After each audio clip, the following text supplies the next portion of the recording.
First ನಾವೀಗ SAP Fico S/4HANA basic settings ನೋಡೋಣ.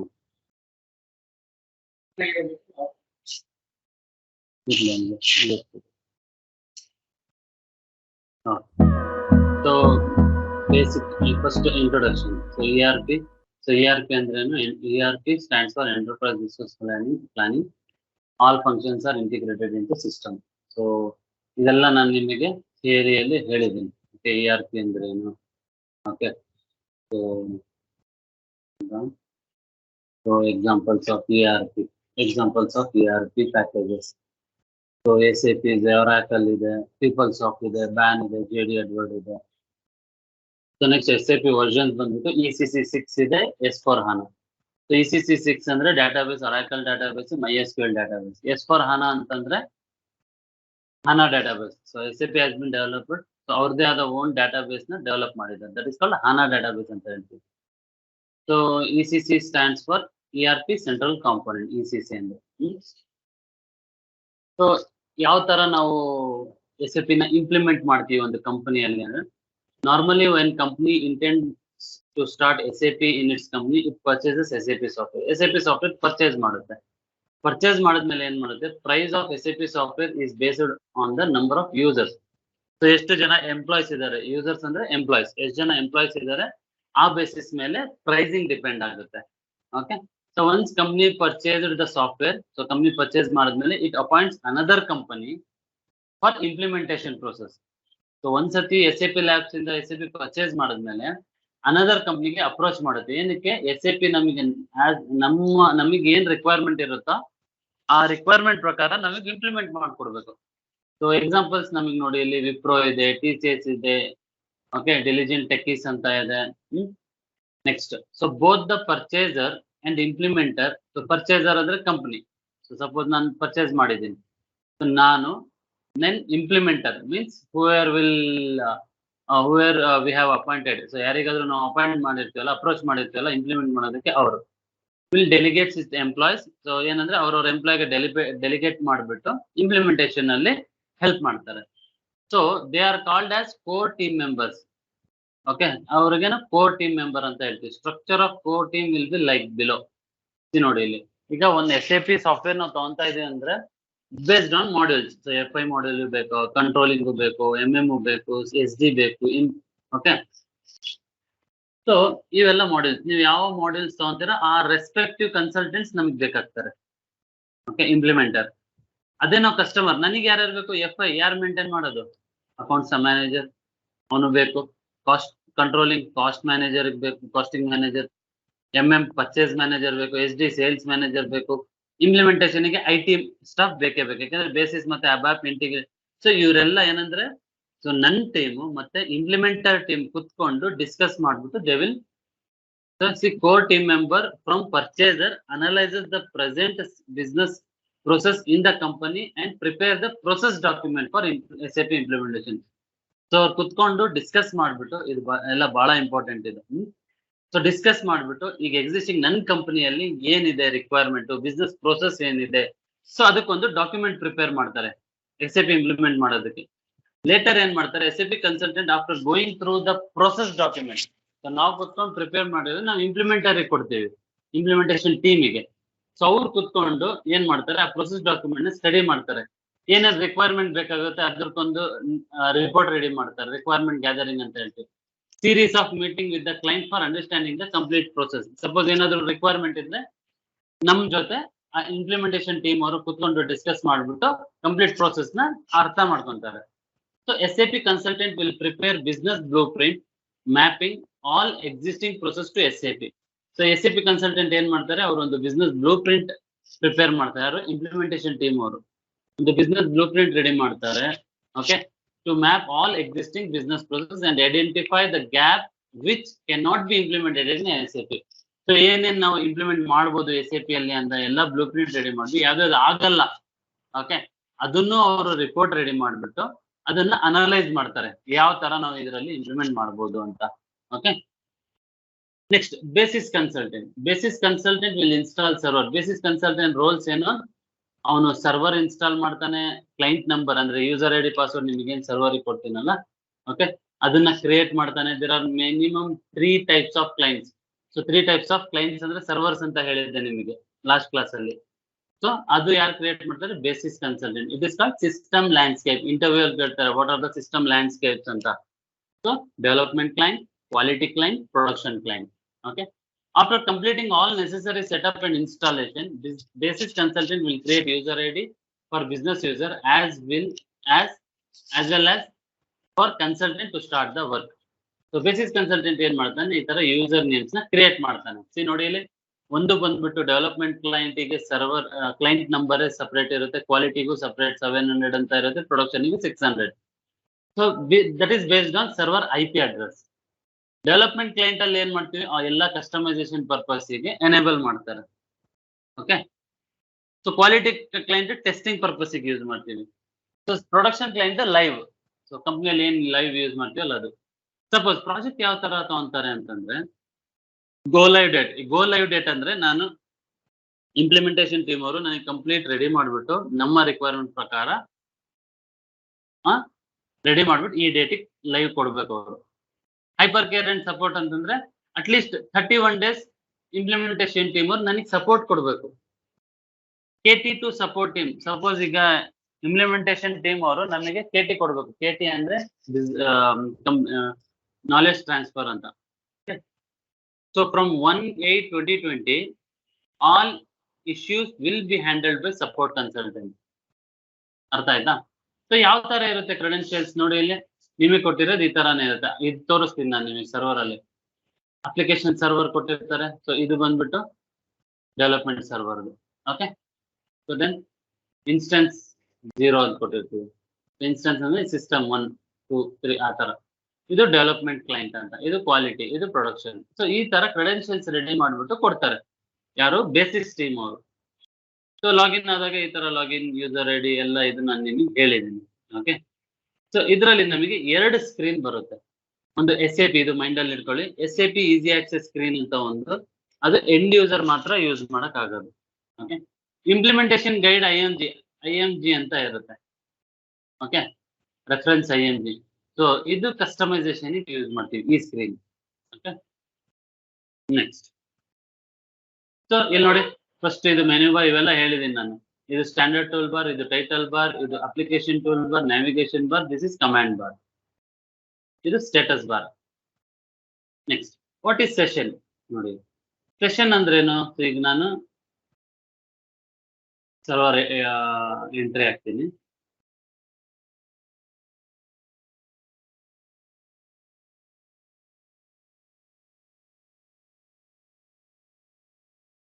R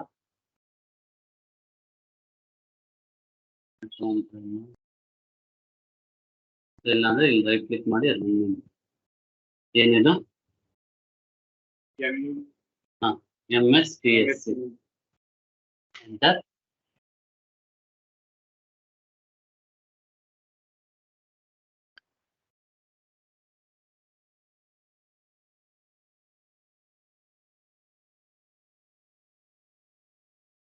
so IP ಬಂದ್ಬಿಟ್ಟು 3389 enter.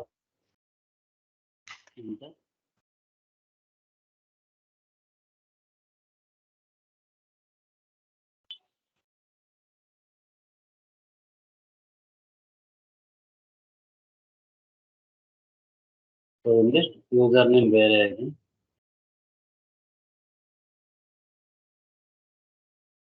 Different user name.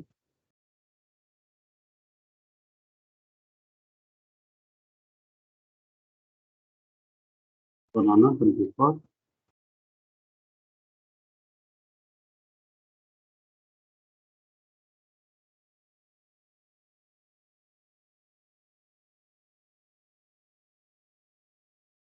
US. Okay. Now we have logged into our SAP S/4HANA GUI. So now we'll enter into GUI. This is graphical user interface. So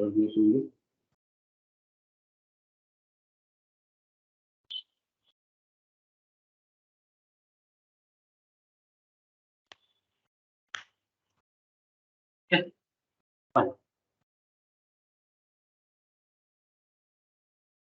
ಹಾ so ಇಲ್ಲಿ ನೋಡಿ.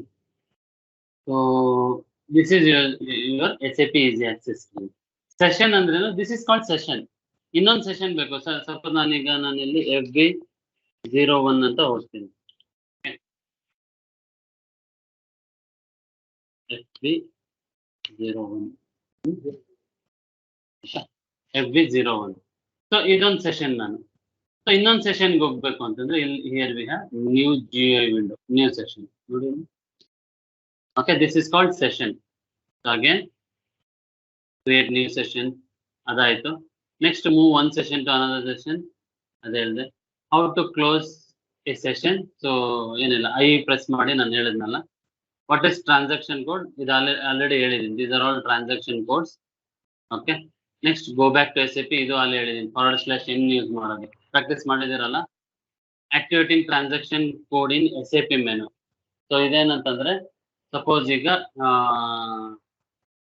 ನೋಡಿ, sometimes ಏನಾಗುತ್ತೆ, transaction code will not appear in SAP easy access menu. To activate them you have to use this. So suppose ಈಗ ನೋಡಿ, ಇಲ್ಲಿ ನಾನು ಇಲ್ಲಿ ಹೋಗ್ತೀನಿ, ಇಲ್ಲಿ ಯಾವುದೋ ಒಂದಕ್ಕೆ ಹೋಗ್ತೀನಿ ನೋಡಿ, accounting. So financial accounting. So ಇಲ್ಲಿ ಜನರಲ್ ಲೆಡ್ಜರ್. ಸೊ ಇದರಲ್ಲಿ ಡಾಕ್ಯುಮೆಂಟ್. ನೋಡಿ ಇಲ್ಲಿ ಬರೀ ಚೇಂಜ್ ಅಂತ ಕಾಣ್ತಾ ಇದೆ. ಓಕೆ, ಚೇಂಜ್ ಅಂತ ಇದೆ. ನನಗೆ ಇಲ್ಲಿ ಇದ್ರದ್ದು T code, transaction code. T code ಅಂದ್ರೆ ಟ್ರಾನ್ಸಾಕ್ಷನ್ ಕೋಡ್, ಅದು ಕಾಣಿಸ್ತಾ ಇಲ್ಲ. ಅದನ್ನ ಕಾಣಿಸ್ಬೇಕು ಅಂತಂದ್ರೆ go to systems, go to extras, settings. ಇಲ್ಲಿ ನೋಡಿ ಡಿಸ್ಪ್ಲೇ ಟೆಕ್ನಿಕಲ್ ನೇಮ್ಸ್ ಸೆಲೆಕ್ಟ್ ಮಾಡಿ ಓಕೆ ಕೊಡಿ. ಸೊ ಈಗ ನೋಡಿ ಅಕೌಂಟ್ಸ್ಗೆ ಹೋಗಿ, ಅಗೇನ್ ಸೇಮ್ ಫೈನಾನ್ಸ್, ಯಾವ್ದಕ್ಕಾದ್ರೂ ಹೋಗಿ, ಜನರಲ್ ಲೆಡ್ಜರ್, ಅಕೌಂಟಿಂಗ್, ಬಂತು ನೋಡಿ FB02, FB09. ಸೊ ಅದೇ ಇಲ್ಲಿ ಅಕೌಂಟ್ಗೆ ಹೋಗ್ತೀನಿ, ನೋಡಿ ಟ್ರಾನ್ಸಾಕ್ಷನ್ ಕೋಡ್ಸ್ ಕಾಣಿಸ್ತಾ ಇದೆ. ಓಕೆ, ಇವೆಲ್ಲ ಬಹಳ ಇಂಪಾರ್ಟೆಂಟ್ ಸೆಟ್ಟಿಂಗ್ಸ್ ಇವು. ಸಮಟೈಮ್ಸ್ ಕಷ್ಟ ಆಗುತ್ತೆ ನೀವು ಟ್ಯಾಕಲ್ ಮಾಡೋದು. So how to set start transaction window. Okay, suppose ಈಗ ನೀವು ಲಾಗಿನ್ ಆಗ್ತೀರಾ. ಲಾಗಿನ್ ಆಗ್ತಿದ್ದಂಗೆ ಅಗೇನ್ ನೀವು ಇಲ್ಲಿ ಹೋಗ್ಬಿಟ್ಟು ನಂದು ಡೈಲಿ ಆಕ್ಟಿವಿಟಿ ಏನಿರುತ್ತೆ, as a GL accounting I want to create always GL accounts. ಏನು ಟಿ ಕೊಡೋದಕ್ಕೆ /n FB FS00 ಅನ್ನೋದು ಟಿ ಕೋಡ್. ಓಕೆ, ಸೊ ಇಲ್ಲಿ ಏನ್ ಮಾಡ್ತೀನಿ ನಾನು, ಆಲ್ವೇಸ್ ನನಗಿದು. ಸೊ ಪ್ರತಿ ಸರಿ ಬಂದು ನಾನು ಲಾಗಿನ್ ಆಗಿ ಪದೇ ಪದೇ ಒನ್ ಟಿ ಕೋಡಿಗೆ ಹೋಗೋದ್ರ ಬದಲು you can set default T code. Okay, so ಯಾವ ತರ ನಾವು ಡಿಫಾಲ್ಟ್ ಟಿ ಕೋಡ್ ಮಾಡ್ಬೋದು ಅಂದ್ರೆ, same menus extras set start session ಅಂತ ಒಂದು ಆಪ್ಷನ್ ಬರುತ್ತೆ. ಸೊ ಇಲ್ಲಿ ಹೋಗಿ go to extras, go back /n ಕೊಡೋಣ. ಎಕ್ಸ್ಟ್ರಾಸ್ ಸ್ಟಾರ್ಟ್ ಟ್ರಾನ್ಸಾಕ್ಷನ್ ಕ್ಲಿಕ್ ಮಾಡಿ. ಇಲ್ಲಿ ಯಾವ್ದು ಬೇಕು ನನಗೆ FS00 ಅನ್ನೋದು ನಾನು ಡಿಫಾಲ್ಟ್ ಟ್ರಾನ್ಸಾಕ್ಷನ್ ಕೋಡ್ ಯೂಸ್ ಮಾಡ್ತೀನಿ. ಈಗ ನೋಡಿ ನಾನು ಲಾಗೌಟ್ ಆಗ್ತೀನಿ. ಲಾಗೌಟ್ ಆದ. ಸೊ ವೆನೆವರ್ ಯು ಎಂಟರ್, ನೋಡಿ ಇಲ್ಲಿ ಕ್ಲೈಂಟ್ ID ಇದೆ.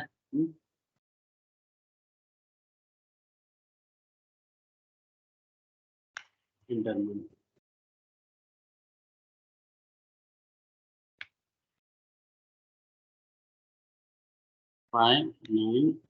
ಸೊ ನೋಡಿ ಎಂಟರ್ ಮಾಡಿದ ತಕ್ಷಣ ಎಂಟರ್ ಕೊಡಿ. ನೋಡಿ ಡೈರೆಕ್ಟ್ ಆಗಿ ನನಗೆ ಆ ಟಿ ಕೋಡಿಗೆ ಬಂದ್ಬಿಡ್ತೀನಿ. ಇಲ್ಲಿ ನೋಡಿ FS00 ಇಲ್ಲಿ ಕಾಣಿಸ್ತಾ ಇದೆಯಾ? ಸೊ ಈ ಟಿ ಕೋಡಿಗೆ ನಾನು ಡೈರೆಕ್ಟ್ ಬರ್ತೀನಿ. ಸೊ ನಾನು ಅದನ್ನ ಬೇಕಿದ್ರೆ ಈಗ ನಾನು ಯೂಸ್ ಮಾಡಲ್ಲ. So in real time as an end user, if you are working as a GL accountant, so you can make this settings. So ಇದನ್ನ ನಾನು ತೆಗೆದುಬಿಡ್ತೀನಿ. Okay, so next, so how to close SAP ಇದು ಹೇಳಿದ್ದೀನಿ. Exit ಆಗೋದು NEX ಅಂತ last class ಅಲ್ಲಿ ಹೇಳಿದ್ದೆ. So next unlocking screen. Suppose sometimes ಈ ಇಶ್ಯೂ ಬರುತ್ತೆ. ಓಕೆ, ಈಗ ಇಲ್ಲಿ ಬರಲ್ಲ. ಸೊ ಕಮಿಂಗ್ ಸೆಷನ್ಸ್ ಅಲ್ಲಿ ಬರುತ್ತೆ. ಓಕೆ, ಅವಾಗ ಏನಾದ್ರೂ ನಿಮಗೆ ಸಿಸ್ಟಮ್ ಲಾಕ್ಡ್ ಅಂತ ಬಂತು,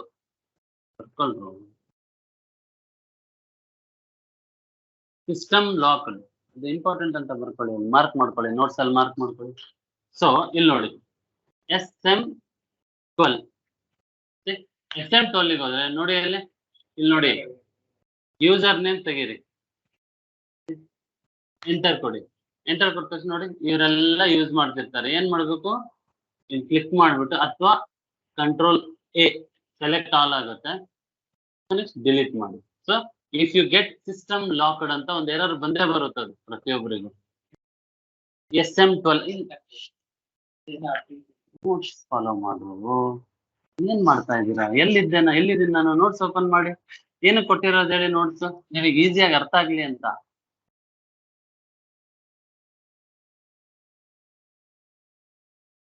ಕಡೆ ಓಕೆ ಫೈನ್. ಸೊ ಇದಾಯ್ತು. ಓಕೆ ಈಗ ನೋಡಿ, to find the path of T code XK01. XK01 ಇದ್ರಲ್ಲಿ ಬರಲ್ಲ, S4 ಅನ್ನೋದ್ರಲ್ಲಿ. ಸಪೋಸ್ ಈಗ FS00. ಓಕೆ, ನಾನೀಗ ಡೈರೆಕ್ಟ್ ಆಗಿ ಟಿ ಕೋಡ್ ಯೂಸ್ ಮಾಡಿದೆ. ಓಕೆ, ಸೊ ಇಲ್ಲಿ ಏನ್ ಮಾಡ್ತೀನಿ ನಾನು, /n FS00 ಅಂತ ಒಂದು ಟಿ ಕೋಡ್ ಯೂಸ್ ಮಾಡಿದ್ದೀನಿ. ಓಕೆ, ಸೊ ಇಲ್ಲಿ ನಾನು ಏನ್ ಮಾಡ್ತೀನಿ, ನನಗಿದೆ ಪಾತ್ ಬೇಕು. SAP ಈಸಿ ಆಕ್ಸೆಸ್ ಗೆ ಹೋಗ್ತೀನಿ, ನನಗೆ ಪಾತ್ ಬೇಕು. ಕಂಟ್ರೋಲ್ F ಫೈಂಡ್ ಮಾಡಿ, ಯಾವ ಟಿ ಕೋಡ್, FS00. ಎಂಟರ್ ಕೊಡಿ, ಅದ್ರ ಪಾತ್ ಡಿಸ್ಪ್ಲೇ ಆಗುತ್ತೆ ನೋಡಿ. ಈಗ ನೋಡಿ ಅಲ್ಲಿ LA accounting, financial accounting, general ledger, master record, individual processing centre. ಅರ್ಥ ಆಯ್ತಾ? So this is how you can find the path. Next, so ಇದಿಷ್ಟ ಆಯ್ತು. ಸೊ FICO ಅಂದ್ರೇನು ಎಲ್ಲ ನಾನು ನಿಮಗೆ ಹೇಳಿದ್ದೀನಿ. Okay, FI stands for financial, CO stands for controlling. FI is for external reporting. Okay, like we have GL accounting, account payable, account receivable, asset accounting. So in coming to controlling, we have internal reporting. Okay. So general ledger, FI ಅಲ್ಲಿ ಏನೇನು ಬರುತ್ತೆ, general ledger, account payable, account receivable, asset accounting. You are going to learn all these in this session. Okay, in this training session. So fine. So controlling ಅಲ್ಲಿ, so cost element accounting, cost center accounting, internal order, product costing, control profitability analysis, that COPA ಅಂತ ಹೇಳ್ತೀವಿ. TCA profit center accounting. So these you are going to learn. So technical modules ಇದೆ, ABAP ಮತ್ತೆ basis ಎಲ್ಲ ನಾನು ನಿಮಗೆ ಹೇಳಿದ್ದೀನಿ details ಆಗಿ. Okay, next coming to main. Okay, here we have enterprise structure. ಏನಿದು enterprise structure ಅಂತಂದ್ರೆ, so to create any transactions we need company. Okay, so specific ಒಂದೊಂದು ಮಾಡ್ಯೂಲ್ಗೆ ಒಂದೊಂದು ಎಂಟರ್ಪ್ರೈಸ್ ಸ್ಟ್ರಕ್ಚರ್ ಇರುತ್ತೆ, ಒಂದೊಂದು ಮಾಡ್ಯೂಲ್ಗೆ ಒಂದೊಂದು ಎಂಟರ್ಪ್ರೈಸ್ ಸ್ಟ್ರಕ್ಚರ್ ಇರುತ್ತೆ. ಓಕೆ, ಆ ಎಂಟರ್ಪ್ರೈಸ್ ಸ್ಟ್ರಕ್ಚರ್ ನಾವೇನಂತೀವಿ, ಬಿಸ್ನೆಸ್ ಸ್ಟ್ರಕ್ಚರ್ ಅಂತಾನು ಹೇಳ್ತೀವಿ. ಸೊ ಲೈಕ್ ಈಗ MM ಗೆ ಬಂದ್ರೆ ನಮಗೆ company code, plant, storage location ಎಲ್ಲ ಬೇಕಾಗುತ್ತೆ. ಇದಕ್ಕೆ FICO ಬಂದಾಗ, FI ಗೆ ಬಂದಾಗ ನಮಗೆ ಕಂಪ್ನಿ ಬೇಕು. ನೋಡಿ ಇಲ್ಲಿ ಡಿಫೈನ್ ಕಂಪನಿ ಇದೆ. ಓಕೆ, ನೆಕ್ಸ್ಟ್ ನೋಡಿ ಇಲ್ಲಿ ಡಿಫೈನ್ ಕಂಪನಿ ಕೋಡ್ ಇದೆ. ಓಕೆ, ನೆಕ್ಸ್ಟ್ ನೋಡಿ ಇಲ್ಲಿ, ಸೊ ಕಂಪನಿ ಕೋಡ್ ಅಂದ್ರೆ ಇವೆಲ್ಲ ನೆಕ್ಸ್ಟ್ ಕ್ಲಾಸ್ ಅಲ್ಲಿ ಡಿಸ್ಕಸ್ ಮಾಡೋಣ. ಆ ಕಂಪನಿ ಕೋಡಿಗೆ ಅಸೈನ್ ಮಾಡ್ತೀವಿ. So business area. ಸೊ ಇದೆರಡು ನಮ್ದು FI ಇದು ಎಂಟರ್ಪ್ರೈಸ್ ಸ್ಟ್ರಕ್ಚರ್. ಅರ್ಥ ಆಗ್ತಿದ್ಯಾ? ಏನು ಕಂಪನಿ ಕೋಡ್ ಅಂದ್ರೆ ಏನು, ಬಿಸ್ನೆಸ್ ಏರಿಯಾ ಅಂದ್ರೆ ಏನು ಅನ್ನೋದು ನಾವು ನೆಕ್ಸ್ಟ್ ಕ್ಲಾಸ್ ಅಲ್ಲಿ ನೋಡೋಣ. ಓಕೆ, ಸೊ ಇದಿಷ್ಟನ್ನ ನೀವು ಪ್ರಾಕ್ಟೀಸ್ ಮಾಡಿ. ಓಕೆ, ನೆಕ್ಸ್ಟ್ ಕ್ಲಾಸ್ ಅಲ್ಲಿ FI ಎಂಟರ್ಪ್ರೈಸ್ ಸ್ಟ್ರಕ್ಚರ್ ಯಾವ ತರ ಕ್ರಿಯೇಟ್ ಮಾಡೋದು ನಿಮಗೆ ಡೈಲಿ ನಾನು ನಿಮಗೆ ಅಸೈನ್ಮೆಂಟ್ಸ್ ಕೊಡ್ತೀನಿ. ಅಸೈನ್ಮೆಂಟ್ಸ್ ಪ್ರಕಾರ ನೀವು ಪ್ರಾಕ್ಟೀಸ್ ಮಾಡಿ. ಓಕೆ.